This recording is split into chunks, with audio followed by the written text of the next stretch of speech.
എവിടെന്നെങ്കിലും കടം തിരിച്ചിട്ട് വീട്ടിലേക്ക് പണമയക്കാൻ വേണ്ടി ബുദ്ധിമുട്ടുകയാണ്. പാടില്ല മുതലാളിമാരെ, കൃത്യമായി കൊടുത്തോളണം പണിയെടുത്തവന്റെ കൂലി. അതേ വിയർപ്പ് വറ്റുന്നതിന് മുമ്പ് കൊടുക്കണമെന്നാണ്. റഹ്മത്തുൽ ലിൽ ആലമീൻ മുഹമ്മദുർ റസൂലുള്ളാഹി സല്ലല്ലാഹു അലൈഹി വസല്ലമ തങ്ങളുടെ നിർദ്ദേശം. അതേ സമയത്ത് ബിസിനസ് നടത്തുന്ന ചിലർ അവരുടെ ചെന്നപ്പോ അവരെ സങ്കടം പറയണ്ട. കടയിൽ ജോലി ചെയ്യുന്നവർ കട്ടിട്ട് നിവൃത്തിയില്ല, ചതിച്ചിട്ട് നിവൃത്തിയില്ല, പറ്റൂല കേട്ടോ. വല്ലദീനഹും ലിഅമാനാതിഹിം വഅഹദിഹിം റാഊൻ. സ്വർഗത്തിലെത്തണോ? വിശ്വാസ്യത പുലർത്തണം, വിശ്വാസ്യത പുലർത്തണം. നമ്മളെ വിശ്വസിച്ച് കടയിലാക്കിയാൽ, വിശ്വസിച്ച് തൊഴിലേൽപ്പിച്ചാൽ, വിശ്വസിച്ചൊരു കാര്യമേൽപ്പിച്ചാൽ വഞ്ചന പാടില്ല. ഉമ്മമാരെ, നമുക്ക് നല്ല വീട് പണിതന്നു ഭർത്താവ്, ടെലിഫോണും വാങ്ങിത്തന്നു, വസ്ത്രവും തന്നു, കട്ടിലും തന്നു, കിടക്കയും തന്നു, ഭക്ഷണവും തന്നു, സൗകര്യങ്ങളെല്ലാം തന്നു. ആ വീട് നമ്മളെ ഏൽപ്പിച്ചു. ആ വീട്ടിൽ ഭർത്താവ് പൊരുത്തപ്പെടാത്ത ഒരാളെയും ചവിട്ടിപ്പോകരുതേ, ചവിട്ടിച്ചു കളയരുതേ.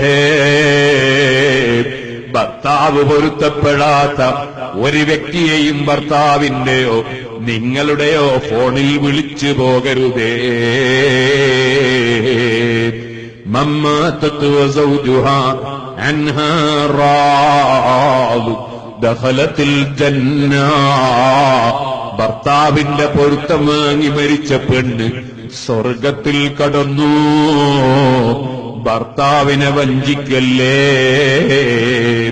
പ്രിയപ്പെട്ട ഭാര്യ മാസങ്ങളോളം, കൊല്ലങ്ങളോളം ഭർത്താവിന് വേണ്ടി ക്ഷമിച്ച് സഹിച്ച് വളരെ പ്രയാസപ്പെട്ട് ജീവിതം നയിക്കുമ്പോ ഭാര്യയെ വഞ്ചിച്ച് ഹറാമിലേക്ക് പോകല്ലേ ചെറുപ്പക്കാരെ. അന്യ സ്ത്രീകളിലേക്ക് നോക്കല്ലേ യുവാക്കളെ. അന്യ സ്ത്രീകളുമായി സംസാരിക്കല്ലേ യുവാക്കളെ. വല്ലദീനഹും ലിഅമാനാതിഹിം വഅഹദിഹിം റാഊൻ. കരാറുകൾ ലംഘിക്കരുത്. അത് മുസ്ലിമും അമുസ്ലിമും തമ്മിലുള്ള കരാറാണെങ്കിലും, അതേ ആര് തമ്മിലുള്ള കരാറാണെങ്കിലും കരാറ് ലംഘിക്കരുത്. മുസ്ലിമിനോടും അമുസ്ലിമിനോടും കള്ളം പറയരുത്. മുസ്ലിമിനെയും അമുസ്ലിമിനെയും ചതിക്കരുത്. മുസ്ലിമിന്റെതും അമുസ്ലിമിന്റെതും കട്ടെടുക്കരുത്. ആരെയും നിന്ദിക്കരുത്, ആരെയും പരിഹസിക്കരുത്. അതല്ലേ ഇസ്ലാം. എല്ലാവർക്കും ഉപകാരം ചെയ്യുക. അഫ്ളലുന്നാസ് ആരാണ്? മനുഷ്യരിൽ ഏറ്റവും ശ്രേഷ്ഠനായവൻ ആരാണ്? നബി തങ്ങൾ പറയുന്നു, അൻഫഉഹും ലിന്നാസ്. മനുഷ്യന്മാർക്ക് ഏറ്റവും ഉപകാരമുള്ളവനാരോ അവനാണ് ജനങ്ങളിൽ ഏറ്റവും ശ്രേഷ്ഠരായവൻ. മറ്റുള്ളവർക്ക് ഉപകാരം ചെയ്യുന്നവർ. പഴയ കാലത്തൊരു കല്യാണ വീട്ടിൽ എത്ര ആത്മാർത്ഥമായിട്ടാണ് ജനങ്ങൾ ഭക്ഷണ വിതരണത്തിന് നിന്നിരുന്നത്, പന്തലിടാൻ നിന്നിരുന്നത്. എത്ര ആത്മാർത്ഥമായിട്ടാണ് മറ്റൊരുത്തന് വേണ്ടി നമ്മൾ അധ്വാനിച്ചിരുന്നത്. ഇന്ന് സ്നേഹബന്ധങ്ങളൊക്കെ തകർന്നില്ലേ? പലപ്പോഴും അവന്റെ കല്യാണം ഭംഗിയിൽ നടക്കണമെന്ന് ചിന്തിക്കുന്നതിന് പകരം അവന്റെ കല്യാണം എങ്ങനെയുണ്ട്, അവൻ വിചാരിച്ചതുപോലെ ആകാതെ എന്നെക്കൊണ്ട് എന്തെങ്കിലും ഒരു വേണ്ടാത്തത് ചെയ്യാനെന്ന് ചിന്തിക്കുന്ന ലോകമായി മാറിയില്ലേ? സുഹൃത്തുക്കളെ, മനുഷ്യരിൽ ഏറ്റവും ശ്രേഷ്ഠരാരാണ്? അൻഫഉഹും ലിന്നാസ്. ജനങ്ങൾക്ക് ഉപകാരം ചെയ്യുന്നവൻ. ഒരു രോഗിയെ സന്ദർശിക്കാൻ, രോഗിക്ക് സാന്ത്വനം നൽകാൻ, പാവപ്പെട്ടവനെ സഹായിക്കാൻ. ഇനി മുതലാളിയായതുകൊണ്ടും ശാരീരികമായ സഹായം വേണ്ടേ? അവന്റെ അടുക്കൽ ധാരാളം പണമുണ്ട്, പക്ഷേ അവൻ ആ പണത്തിന്റെ നിയമത്തനുസരിച്ച് പരിചയമുള്ളവരൊക്കെ വിളിച്ചിട്ടൊരു വലിയ കല്യാണ സദ്യ നടത്തുമ്പോ നമ്മൾ പണം കൊണ്ടവനെ സഹായിക്കണ്ട, പക്ഷേ ശരീരം കൊണ്ടവന്റെ വീട്ടിൽ സഹായിച്ചു കൊടുക്കണം. പാവപ്പെട്ടവന്റെ വീട്ടിൽ അവനും കുറെ പരിചയക്കാരുണ്ട്, അവനും വിളിക്കണം പരിചയക്കാരെ എന്ന ആശയുണ്ട്. ഈ പണക്കാരൻ ഒരു പക്ഷേ ശരീരം കൊണ്ട് അധ്വാനിക്കാൻ ആരോഗ്യമില്ല, അവൻ പാവപ്പെട്ടവനെ സമ്പത്ത് കൊണ്ട് സഹായിക്കണം. എന്നാൽ അവന് ജോലിക്കൊരാളെ നിർത്തിയിട്ട് കാര്യം നടത്താൻ കഴിയില്ലേ? അങ്ങനെ ഓരോരുത്തർക്കും അല്ലാഹു കൊടുത്ത അനുഗ്രഹം മറ്റുള്ളവരുടെ ഉപകാരത്തിന് വേണ്ടി ഉപയോഗിക്കണം. പണ്ഡിതന്മാർ അവർക്ക് അല്ലാഹു തആല കൊടുത്തത് അറിവാണ്. ആ അറിവ് ജനങ്ങളെ സംസ്കരിക്കാൻ വേണ്ടി, ജനങ്ങൾക്ക് നല്ലത് പറഞ്ഞു കൊടുക്കാൻ വേണ്ടി, ജനങ്ങളെ ഐക്യപ്പെടുത്താൻ വേണ്ടി, ജനങ്ങളെ യോജിപ്പിക്കാൻ വേണ്ടി, ജനങ്ങളെ സൗഹാർദ്ദത്തിലാക്കാൻ വേണ്ടി, ജനങ്ങളെ പരസ്പരം സ്നേഹിക്കുന്നവരാക്കാൻ വേണ്ടി പണ്ഡിതന്മാർ അവരുടെ ഊർജം ചെലവഴിക്കണം. മുസ്ലിമീങ്ങൾ പരസ്പരം തെറ്റേണ്ടവരല്ല, പരസ്പരം തല്ലേണ്ടവരല്ല, പരസ്പരം കുക്ക് വിളിക്കേണ്ടവരല്ല, പരസ്പരം തെറി പറയേണ്ടവരല്ല, പരസ്പരം അകലേണ്ടവരല്ല, പരസ്പരം മിണ്ടാതിരിക്കേണ്ടവരല്ല, പരസ്പരം ബഹിഷ്കരിക്കേണ്ടവരല്ല. ഈമാനുള്ള മുസ്ലിമീങ്ങൾ ഒരു നേതാവിന്റെ അനുയായികളാണ്. ആ നേതാവ് സ്നേഹം പഠിപ്പിച്ച നേതാവാണ്, സൗഹാർദ്ദം പഠിപ്പിച്ച നേതാവാണ്, സഹനം പഠിപ്പിച്ച നേതാവാണ്, സഹകരണം പഠിപ്പിച്ച നേതാവാണ്, സഹിഷ്ണുത പഠിപ്പിച്ച നേതാവാണ്. അവിടുത്തെ ചുമലിലിട്ട പരുവരുത്ത പുതപ്പ് പിന്നിൽ നിന്ന് വന്നല്ലേ ഒരു മനുഷ്യൻ വളരെ ബലമായി പിടിച്ചു വലിക്കുന്നത്. വലിച്ചിട്ട് പറയുന്നതോ, മുഹമ്മദേ നിന്റെ കയ്യിലുള്ളതിൽ നീ എനിക്കും തരണമെന്നാണ്. സുബ്ഹാനല്ലാഹ്. സംഭാവന ചോദിച്ചൊരു കോലം നോക്ക് നിങ്ങള്, സംഭാവന ചോദിച്ചൊരു രൂപം, പരിവരുത്ത സാല്, കഴുത്തുള്ള സാല് ബേക്കെന്ന് പിടിച്ച് വലിച്ചിട്ട്. സുബ്ഹാനല്ലാഹ്. നമ്മളൊരാളൊരു സംഭാവന വെക്കണമെങ്കിൽ എത്ര ബഹുമാനിച്ച് പോകണം. ബേക്കെന്ന് വലിച്ചിട്ടാണ് നബി സല്ലല്ലാഹു അലൈഹി വസല്ലം പറയുന്നത്, പടച്ചവൻ തന്നതിൽ എനിക്കും തരണം. നബി സല്ലല്ലാഹു അലൈഹി വസല്ലം പുഞ്ചിരിച്ചുകൊണ്ട് അദ്ദേഹത്തിന് സംഭാവന കൊടുത്തില്ലേ? അത് പഠിപ്പിച്ച സഹിഷ്ണുത ലോകത്ത് പഠിപ്പിച്ച നേതാവാണ് മുഹമ്മദ് റസൂലുള്ളാഹി. ഇത് കാണണ്ടേ മറ്റുള്ള സമുദായം, ഇത് കാണണ്ടേ മറ്റുള്ള ജനങ്ങൾ? നബി സല്ലല്ലാഹു അലൈഹി വസല്ലം തങ്ങളെ സംബന്ധിച്ച് നബിദിന പരിപാടികൾ എത്രയാ, മൗലിദ് പരിപാടികൾ എത്രയാ, അതേ എന്തെല്ലാം പരിപാടികളാ മുസ്ലിമീങ്ങൾ എല്ലാവരും നടത്തുകയാണ്. എല്ലാ പള്ളി കമ്മിറ്റിയും, എല്ലാ മദ്രസ കമ്മിറ്റിയും, എല്ലാ സ്കൂൾ കമ്മിറ്റിയും, എല്ലാ സംഘടനക്കാരും നടത്തുകയാണ്. പക്ഷേ ചോദിക്കട്ടെ, അവിടുത്തെ സ്വഭാവം എവിടെ? അവിടുത്തെ സ്വഭാവം മറ്റ് സമുദായങ്ങൾ നമ്മളിൽ കാണണ്ടേ? അവിടുത്തെ സംബന്ധിച്ച് നമ്മൾ പ്രസംഗിച്ചാൽ മതിയോ? അതാണ് ഇമാം ബൂസരി തങ്ങൾ പറഞ്ഞത്, അസ്തഗ്ഫിറുല്ലാഹ മിൻ ഖൗലിൻ ബിലാ അമലി ലഖദ് നസബ്തു ബിഹി നസിരൻ ലീ ഉഖൂമി. മക്കളുണ്ടാവൂലാന്ന് എല്ലാ ഡോക്ടർമാരും വിധി പറഞ്ഞിരിക്കുന്നു.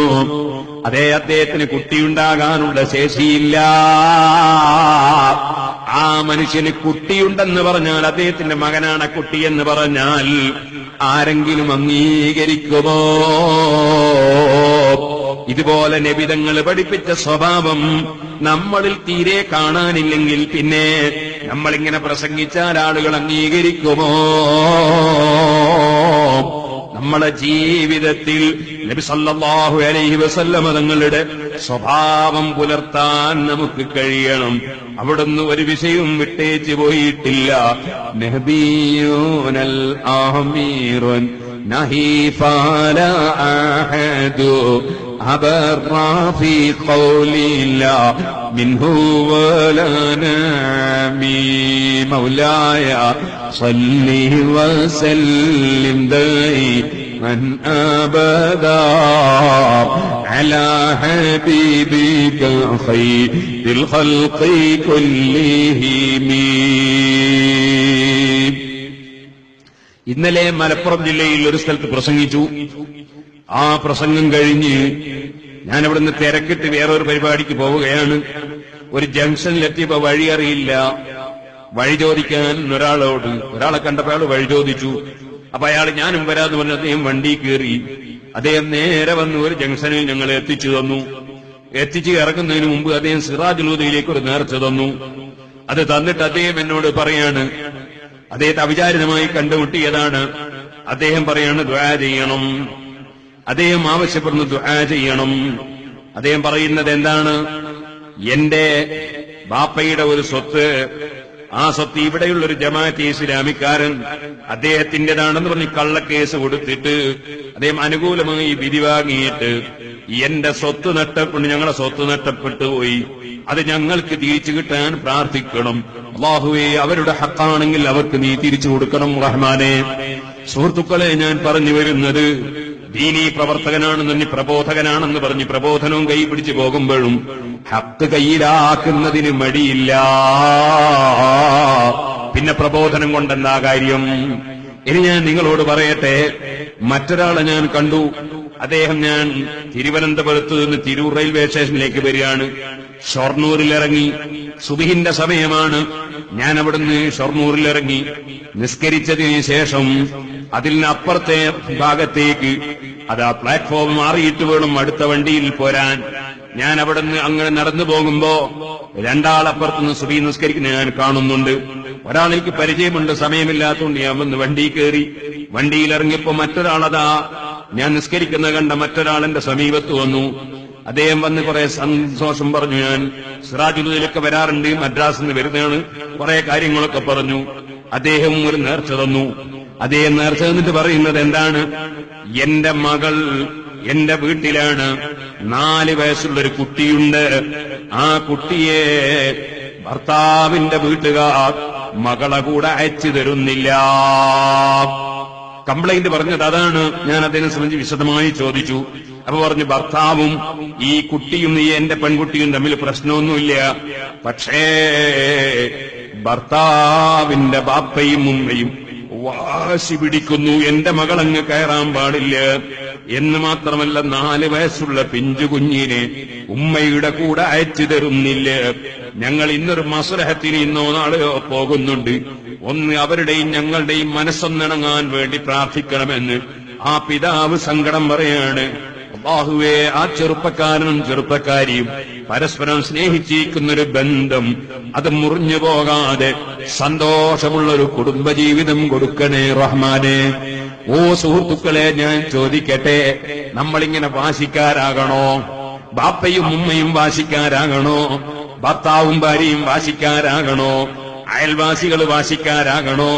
തൊട്ടടുത്തുള്ള വീട്ടുകാരനൊരു കാറ് കൊണ്ടുപോകാൻ ഒരു ചെറിയ മണ്ണിന്റെ മതിലൊന്ന് ചെത്തിക്കുറച്ചു കൊടുത്താൽ അവന്റെ വണ്ടി അതാ ഉരഞ്ഞു പോകാതെ ഉരസിപ്പോകാതെ പോകാൻ കഴിയും. അതൊരൽപ്പം ചെത്തുമ്പോഴേക്ക് നമ്മളെ നെഞ്ഞു ചെത്തലാകുമോ, തല കുത്തലാകുമോ? ആ മണ്ണ് അവിടെ തന്നെ ഉണ്ടാകൂലേ? മണ്ണെവിടെയെങ്കിലും പോകുമോ? പക്ഷെ ആ മണ്ണൊരൽപ്പം ഉപകാരത്തിലാകുമെന്നതല്ലാതെ സ്ഥലം എവിടെയെങ്കിലും പോകുന്നുണ്ടോ? അള്ളാന്റെ ഭൂമി അവിടെ തന്നെ ഇല്ലേ? ചോദിക്കട്ടെ, നമുക്കവിടെ ആ സ്ഥലമൊന്ന് വാഹനം പോകാൻ ഒരു ചെറിയ സൗകര്യം ചെയ്തു കൊടുക്കാൻ ഒരു വിശാല മനസ്സുണ്ടാക്കിക്കൂടെ? ഈ ചെറുപ്പക്കാരിയും ചെറുപ്പക്കാരനും തമ്മിലുള്ള സ്നേഹബന്ധത്തിൽ കുട്ടിയോടുകൂടെ ഒന്നിച്ച് ജീവിക്കാൻ ബാപ്പക്കും ഉമ്മക്കും ഒരൽപ്പം വിട്ടുവീഴ്ച ചെയ്തുകൂടെ? ഒരുപക്ഷേ ഈ പെൺകുട്ടി പറഞ്ഞ വാക്കിൽ വല്ല അപാകതയുമുണ്ടാകാം, അല്ലെങ്കിൽ ചെറുപ്പക്കാരൻ പറഞ്ഞ വാക്കിൽ അപാകതയുണ്ടാകാം, അല്ലെങ്കിൽ അതാ ആ ഭാര്യ വീട്ടുകാരുടെ വാക്കിൽ അപാകതയുണ്ടാകാം, അല്ലെങ്കിൽ ഭർത്താവിന്റെ വീട്ടുകാരിൽ അപാകതയുണ്ടാകാം. ചോദിക്കട്ടെ, ഒരപാകതയുമില്ലാതെ ജീവിക്കാൻ നമ്മളെ കൊണ്ട് കഴിയുമോ? ഈ പാവപ്പെട്ട എനിക്ക് എന്റെ വാക്കുകളിലോ പ്രവർത്തനത്തിലോ ഒരപാകതയും ഇന്നുവരെ വന്നിട്ടില്ലെന്ന് സത്യം ചെയ്യാൻ കഴിയുമോ? നിങ്ങൾക്ക് സത്യം ചെയ്യാൻ കഴിയുമോ? എനിക്ക് ചിന്തിച്ചുകൂടെ? എന്റെ വാക്കിൽ ചിലപ്പോൾ അപാകതയുണ്ടാകാം, എന്റെ പ്രവർത്തനത്തിൽ അപാകതയുണ്ടാകാം, എന്റെ സ്വഭാവത്തിൽ അപാകതയുണ്ടാകാം. എന്നോട് പലപ്പോഴും എനിക്ക് വെറുപ്പ് വേണ്ടാത്ത സ്ഥലത്ത് വെറുപ്പ് പിടിച്ചിരിക്കാം, സന്തോഷിക്കേണ്ടാത്ത സമയത്ത് സന്തോഷിച്ചിരിക്കാം. ഞാനൊരു ദൗർബല്യമുള്ള മനുഷ്യനല്ലേ? ആർക്കും ദൗർബല്യം സംഭവിച്ചുകൂടെ? അത് മനസ്സിലാക്കി ഭർത്താവിന് ഭാര്യയ്ക്ക് വേണ്ടി ക്ഷമിച്ചുകൂടെ? ഭാര്യയ്ക്ക് വേണ്ടി ഭർത്താവിന് ക്ഷമിച്ചുകൂടെ? അതാ ഭർത്താവിന് വേണ്ടി ഭാര്യയ്ക്ക് ക്ഷമിച്ചുകൂടെ? അതേ പരസ്പരം കുടുംബങ്ങൾക്കിടയിൽ ക്ഷമിച്ചുകൂടെ? എന്തിനു വേണ്ടി കുടുംബങ്ങൾ തമ്മിലകലണം? എന്തിന് അയൽവാസികൾ തമ്മിലകലണം? എന്തിന് നാട്ടുകാർ തമ്മിലകലണം? എന്തിന് മോമിനികൾ തമ്മിലകലണം? എന്തിന് മതക്കാരും മറ്റു മതക്കാരും തമ്മിലകലണം? എന്തിന് മനുഷ്യർ പരസ്പരം കലഹിക്കണം? മനുഷ്യന്റെ മനസ്സൊന്ന് നന്നാക്കിക്കൂടെ? ഹബീബിന്റെ ഉപദേശം കേട്ടില്ലേ? റഹിമല്ലാഹു റജുലൻ സംഹൻ, വിശാല മനസ്ഥിതിയുള്ള മനുഷ്യന് അല്ലാഹു കാരുണ്യം ചെയ്യട്ടെ. നബിതങ്ങൾ പ്രാർത്ഥിക്കുന്നത്, കാരുണ്യത്തിന് വേണ്ടി പ്രാർത്ഥിക്കുന്നത് വിശാല മനസ്ഥിതിയുള്ളവർക്കാണ്. ഇദാ ബഅ അബിസ്തറ അബിത്തളാ, വിൽക്കുന്ന സമയത്ത് വിശാല മനസ്ഥിതി, വാങ്ങുന്ന സമയത്ത് വിശാല മനസ്ഥിതി, അവകാശം ചോദിക്കുമ്പോൾ വിശാല മനസ്ഥിതി, എവിടെയും വിശാല മനസ്ഥിതി. അങ്ങനെയുള്ള മനുഷ്യന് അല്ലാഹു കാരുണ്യം ചെയ്യട്ടെ എന്ന് ഹബീബ് മുഹമ്മദുർ റസൂലുള്ളാഹി സ്വല്ലല്ലാഹു അലൈഹി വസല്ലം പ്രാർത്ഥിക്കുകയാണ്. ആർക്കും ശല്യം ചെയ്യാൻ, എല്ലാവർക്കും ഉപകരിക്കുന്ന ഒരു ജീവിതം അല്ലാഹു തആല അങ്ങനെ ജീവിക്കാൻ സാധുക്കളായ നമുക്ക് ബാക്കിയുള്ള ജീവിതത്തിലെങ്കിലും ഭാഗ്യം നൽകട്ടെ. സുഹൃത്തുക്കളെ, ഞാനൊരു കാര്യം പറയട്ടെ. ഒരു 10 സെന്റ് ഭൂമി, മക്കളെ ഒരു 10 സെന്റ് ഭൂമി, ആ 10 സെന്റ് ഭൂമി 5 സെന്റ് എന്റേതും 5 സെന്റ് എന്റെ സുഹൃത്ത് റാഷിദ് ബുഖാരിയുടെ. ഒരു ഉദാഹരണം പറയാം. ഞങ്ങൾ രണ്ടാളും കൂടി ഒരു 10 സെന്റ് ഭൂമി, അങ്ങനെ വാങ്ങിയിട്ടൊന്നും ഇല്ലട്ടോ, ഒരു 10 സെന്റ് ഭൂമി. എന്നാൽ എന്റെ 5 സെന്റ് ഭൂമി എനിക്ക് വിൽക്കേണ്ടി വന്നു. എന്നാ മുഹമ്മദ് റസൂലുള്ളാഹി സ്വല്ലല്ലാഹു അലൈഹി വസല്ലം നിങ്ങൾ പറയാണ്, നീ അതങ്ങനെ വിൽക്കാൻ പറ്റൂല. അതെന്ത് വേണം? റാഷിദ് ബുഖാരിനോട് ചോദിക്കണം, നിങ്ങൾ എടുക്കുമെന്ന് ചോദിക്കണം. ഇസ്ലാമിന്റെ നിയമം പറയുന്നത് കച്ചവടക്കാർ പഠിക്കണം. ചിലരില്ലേ വേഗം പോയിട്ട് കൂടുതൽ വിൽക്കുക എടുത്തിട്ട് എനിക്ക് മറച്ചു വിൽക്കാന്ന് വിചാരിക്കില്ലേ? ഇസ്ലാമിനത് പറ്റൂല, അങ്ങനെ മറച്ചു വിൽക്കൽ പറ്റൂല. മറിച്ച് ആ എന്റെയും അതുപോലെ എന്റെ സുഹൃത്തിന്റെയും, അല്ലെങ്കിൽ എന്റെ എതിരാളിയായാലും തർക്കമില്ല, അനുകൂലിയായാലും തർക്കമില്ല. കാരണം ഇന്നത്തെ അനുകൂലി നാളെ ചിലപ്പോൾ പ്രതികൂലിയാവും, ഇന്നത്തെ പ്രതികൂലി നാളെ അനുകൂലിയാവും. ചിലരുടെ ധാരണ മരിക്കുന്നവരെ എതിരാളി തന്നെയാണ്, ചിലരുടെ ധാരണ മരിക്കുന്നവരെ അനുകൂലി തന്നെയാണ്. അങ്ങനൊന്നും ധാരണ വേണ്ട. ഇന്നത്തെ അനുകൂലിയൊക്കെ നാളെ പ്രതികൂലിയാവും, നാളത്തെ പ്രതികൂലി ഇന്ന് അനുകൂലിയാവും. അതുകൊണ്ടാണ് അതീവ രഹസ്യങ്ങളൊന്നും ആരോടും പറയണ്ടെന്ന് പറഞ്ഞത്. കാരണം നാളെ എന്താകുകയെന്ന് അറിയില്ല.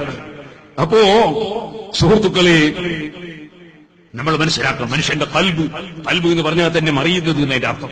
കലബ തന്നെ മറിച്ചു, കൽബ് തന്നെ മറിയുന്നത്. മനുഷ്യന്റെ മനസ്സിങ്ങനെ മറിഞ്ഞുകൊണ്ടേയിരിക്കും.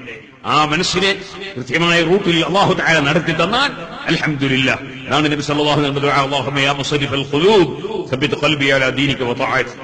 ഹൃദയങ്ങളെ മറിക്കുന്ന അല്ലാഹ്, എന്റെ ഹൃദയത്തെ നീ നിന്റെ ആശയത്തിന്റെ ദീനിന്റെ മേൽ, തഖ്വയുടെ മേൽ നീ നേരെയാക്കി നടത്തണേ അല്ലാഹ്. മനസ്സിങ്ങനെ മറിഞ്ഞുകൊണ്ടിരിക്കുന്ന സംഗതിയാണ്. അപ്പൊ ഇരിക്കട്ടെ, എതിരാളിയോ അനുകൂലിയോ എന്ന പ്രശ്നമല്ല. ഒന്നിച്ച് ഉള്ള ഒരു ഭൂമി, അതിലെ എന്റെ 5 സെന്റ് ഞാൻ വിൽക്കുമ്പോ എന്റെ ഷെയറുകാരനോട് പറയണം, അല്ലെങ്കിൽ ഒന്നിച്ചുള്ള ഒരു കച്ചവടം, അല്ലെങ്കിൽ ഒന്നിച്ചുള്ള ഒരു സ്ഥാപനം, അത് വിൽക്കുമ്പോ മറ്റവനോട് പറയണം, ഞാനിത് വിൽക്കുക, നിങ്ങൾ എടുക്കുവോ? അപ്പൊ അയാൾ പറഞ്ഞു, നിങ്ങൾ വില പറയും, വലിയ വില പറഞ്ഞു. അപ്പൊ എടുക്കാനാവില്ല. അപ്പൊ അയാൾ പറഞ്ഞു, നിങ്ങളൊന്ന് വില പറയിക്കും, മറ്റുള്ളവർ കൊണ്ടൊന്ന് വില പറയിക്കും. മറ്റുള്ളവർ കൊണ്ട് വില പറയിച്ചിട്ട് അതിന്റെ ഏകദേശം ടോപ്പ് വിലയായി. ടോപ്പ് വിലയായാലും വിൽക്കാൻ പറ്റൂല. അയാളോട് ചോദിക്കണം, ഇത്ര വില പറയുന്നു, ഞാൻ പുറത്തു കൊടുത്തോട്ടെ? എന്നിട്ട് അയാൾ കൊടുത്തോന്ന് പറഞ്ഞാലേ വിൽക്കാൻ പറ്റുള്ളൂ എന്നാ ഇസ്ലാമിന്റെ നിയമം. അത് ഒന്നിച്ചുള്ള ഭൂമി, ഒന്നിച്ചുള്ള ബിൽഡിംഗ്, ഒന്നിച്ചുള്ള കച്ചവടം, അതിന്റെ ഒരു നിയമം. ഇനി മറ്റൊന്ന് ഞാൻ പറയട്ടെ. ഒരു ഭൂമി അല്ലെങ്കിൽ ഒരു കെട്ടിടം, ഒരു വീട്, ആ കെട്ടിടത്തിലേക്കുള്ള വഴിയൊന്നാണ്, അല്ലെ ആ വീട്ടിലേക്കുള്ള വഴിയൊന്നാണ്, രണ്ടാൾക്കും കൂടി ഒരു വഴിയാണ്. ആ വീടാണ് വിൽക്കുന്നത്, അവന്റേത് വേറെ തന്നെ കോമ്പൗണ്ടൊക്കെ ഉണ്ട്, കോമ്പൗണ്ട് വാളുണ്ട്. പക്ഷേ വഴി രണ്ടാളതും ഒന്നാണെങ്കിൽ ആ വീട് വിൽക്കുകയാണെങ്കിലും ഇവനോട് ചോദിക്കണം, ഇവൻ എടുക്കുന്നില്ലെങ്കിൽ മാത്രമേ മറ്റുള്ളവർക്ക് കൊടുക്കാൻ പറ്റൂ. ഇനി ഒന്നും കൂടി പറയട്ടെ, ഇനി പുറത്തൊരാൾക്ക് വിറ്റാൽ, അതേ എന്റെ 5 സെന്റ് ഞാൻ 10 ലക്ഷത്തിന് വിറ്റു, എന്നാൽ ഇസ്ലാം വെച്ചിട്ടുള്ളൊരു നിയമം എന്താണെന്നറിയോ? എന്റെ കൂട്ടുകാരന് ആ കച്ചവടം ദുർബലപ്പെടുത്താം, ആ 10 10 ലക്ഷം എനിക്ക് തന്ന് സ്ഥലം അദ്ദേഹത്തിന് കൈവശപ്പെടുത്താം. ഇസ്ലാമിന്റെ കോടതിയും ഇസ്ലാമിന്റെ ജഡ്ജിയുമാണെങ്കിൽ അത് അദ്ദേഹത്തിന് കോടതി വിധിക്കണം. 10 ലക്ഷം അയാളോട് വാങ്ങിയിട്ട് എനിക്ക് തന്നവന് തിരിച്ചു കൊടുത്തേക്കണം, സ്ഥലം അയാൾക്ക് കൊടുത്തേക്കണം. ഒരാളെയും ശല്യം ചെയ്യാനുള്ള ഒരു വകുപ്പും ഇസ്ലാമിലില്ല. അവന്റെ ഭൂമി എടുത്തിട്ട് അവനെ ഞാൻ പാഠം പഠിപ്പിക്കാന്ന് വിചാരിക്കുന്ന ചില ഹുങ്കുകളില്ലേ, ഇസ്ലാമിൽ അതിന് വകുപ്പ് തന്നെയില്ല. ഇനി തൊട്ടടുത്ത വീട്ടുകാരനാണെങ്കിൽ തന്നെ കോമ്പൗണ്ട് വേറെ, വഴി വേറെ, തൊട്ടടുത്ത വീട്ടുകാരനാണ്. എന്നാൽ തന്നെ നബി സല്ലല്ലാഹു അലൈഹി വസല്ലം തങ്ങൾ പറയുന്നു, മംബഅ മിൻകും ദാറൻ ഔ അഖാറൻ, ആരെങ്കിലും ഒരു വീട് വിൽക്കുകയാണെങ്കിൽ, ഔ അഖാറൻ അല്ലെങ്കിൽ ഒരു പറമ്പ് വിൽക്കുകയാണെങ്കിൽ, അങ്ങനെ ആരെങ്കിലും വിൽക്കുകയാണെങ്കിൽ, വിൽക്കുന്നതത്ര നല്ല പരിപാടിയല്ല, ആവശ്യത്തിന് വിൽക്കാം. പക്ഷേ വിറ്റാൽ ഉടനെ അതുപോലെ മറ്റൊരു ഭൂമി വാങ്ങാൻ നോക്കണം, അതുപോലെ മറ്റൊരു ബിൽഡിംഗ് വാങ്ങാൻ നോക്കണം. നബി സല്ലല്ലാഹു അലൈഹി വസല്ലം പറയാണ്, മംബഅ മിൻകും ദാറൻ, നിങ്ങളിൽ വല്ലവരും വല്ല വീടും വിറ്റാൽ, ഔ അഖാറൻ അല്ലെങ്കിൽ പറമ്പ് വിറ്റാൽ, ഖാമിനുൻ അല്ലാ യുബാറക ലഹു, ആ വിറ്റ് കിട്ടുന്ന കാശങ്ങ് തൊലഞ്ഞു പോകാൻ സാധ്യതയുണ്ട്. ഖാമിനുൻ അല്ലാ യുബാറക ലഹു, അദ്ദേഹത്തിന് ബറക്കത്ത് കിട്ടാതിരിക്കാൻ കാരണം അത് ബന്ധപ്പെട്ടതാണ്, അർഹതപ്പെട്ടതാണ്. പറമ്പ് വിറ്റാൽ കാശ് ചിലപ്പോൾ തൊലഞ്ഞു പോകും, വീട് വിറ്റാൽ കാശ് ചിലപ്പോൾ തൊലഞ്ഞു പോകും, ആ സംഖ്യയിൽ ബറക്കത്തില്ലാതെ ആയി പോകും. ഇല്ലാ യജഅലഹു ഫീ മിസ്ലിഹി, അല്ലെങ്കിൽ അതുപോലത്തെ ഒരു പറമ്പോ അതുപോലത്തെ ഒരു ബിൽഡിങ്ങോ അതുപോലത്തെ ഒരു സ്വത്തോ വാങ്ങിയിട്ടേക്കണം. ഇല്ലെങ്കിൽ സ്വത്ത് തൊലഞ്ഞു പോകാൻ സാധ്യതയുണ്ട്, ബറക്കത്ത് നഷ്ടപ്പെടാൻ സാധ്യതയുണ്ട്. മുഹമ്മദുർ റസൂലുള്ളാഹി സ്വല്ലല്ലാഹു അലൈഹി വസല്ലം പഠിപ്പിക്കുകയാണ്. ഞാനതാ പറഞ്ഞത്, മുഹമ്മദുർ റസൂലുള്ളാഹി സ്വല്ലല്ലാഹു അലൈഹി വസല്ലം തങ്ങൾ വെറും നിസ്കാരം മാത്രം പഠിപ്പിച്ച നേതാവല്ല, വെറും നോമ്പ് മാത്രം പഠിപ്പിച്ച നേതാവല്ല, ഒരു മനുഷ്യന്റെ ജീവിതത്തിൽ ആവശ്യമായ എല്ലാ കാര്യങ്ങളും പഠിപ്പിച്ച നേതാവാണ്. ആ നബി തങ്ങൾ തന്നെ പറയാണ്, അതേ അൽ ജാറു അഹഖു ബിശുഫഅതിഹി, കൂട്ടുകാരൻ വിൽക്കുമ്പോൾ അവന്റെ ഓഹരി സ്വന്തത്തിൽ തന്നെ പണം കൊടുത്ത് കൈവശപ്പെടുത്താൻ അധികാരം, ആ അധികാരത്തിന്റെ പേരാണ് ശുഫഅത്ത്. അങ്ങനെ ശുഫഅത്ത് കൊണ്ട് പിടിക്കാൻ അർഹതപ്പെട്ടവനാണ് അയൽവാസി. അതുകൊണ്ട് തന്നെ യുന്തദറു ലഹാ വഇൻ കാന ഗായിബൻ, അവൻ നാട്ടിലില്ലെങ്കിൽ പോലും അവൻ നാട്ടിലേക്ക് വരുന്നത് വരെ നിന്റെ സ്വത്ത് വിൽക്കാതെ അയൽവാസിക്ക് വേണ്ടി നീ കാത്തിരിക്കണം. ഇതാക്കാന തരീഖുഹുമാ വാഹിദ, രണ്ടാൾക്കും പോകാനുള്ള റൂട്ട് ഒന്നാണെങ്കിൽ, രണ്ടാൾക്കും പോകാനുള്ള വഴി ഒന്നാണെങ്കിൽ, ആ അയൽവാസി വന്ന് ചോദിച്ചിട്ട് വേണ്ടെന്ന് പറഞ്ഞാലേ പുറത്ത് വിൽക്കാവൂ. അത്രയും വലിയ കടപ്പാട് അയൽവാസികൾക്കിടയിലുണ്ട്. ഇനി അതേ നബി തങ്ങൾ തന്നെ പറയുന്നു, വല്ലവർക്കും ഒരു കൃഷിസ്ഥലമുണ്ടെങ്കിൽ അത് തരിശാക്കിയിടാൻ പാടില്ല. മൻകാനലഹു അർളുൻ, വല്ലവർക്കും ഭൂമിയുണ്ടെങ്കിൽ ഫല്യസ്റഅഹാ, ആ ഭൂമിയിൽ അവൻ കൃഷിയിറക്കട്ടെ, വെറുതെ തരിശാക്കിയിടാൻ പാടില്ല. ഔലയംനഹഹാ, അല്ലെങ്കിൽ കൃഷി ചെയ്യുന്നവന് അവൻ സൗജന്യമായി വിട്ടുകൊടുക്കട്ടെ, എന്നിട്ട് മറ്റുള്ളവര് കൃഷി ചെയ്യട്ടെ. അത് രണ്ടുമില്ലാതെ ഫൈൻ അബാ, വല്ലവരും അതാ മറ്റൊരാൾക്ക് വിട്ടുകൊടുക്കാനുമില്ല, അവൻ കൃഷി ചെയ്യാനുമില്ല, അങ്ങനെ അവൻ അതിന് രണ്ടും തയ്യാറില്ലെങ്കിൽ ഫല്യുംസിക് അർളഹു, അവന്റെ ഭൂമിയും പിടിച്ച് അവനവിടെ നിന്നോട്ടെ. ഈ ഭൂമി കൊണ്ടെന്താ കാര്യം? ഈ ഭൂമി കൊണ്ടെന്താ കാര്യം? അതെ, അവൻ സ്വന്തം കൃഷി ചെയ്യുന്നില്ല, മറ്റൊരാൾക്ക് കൃഷി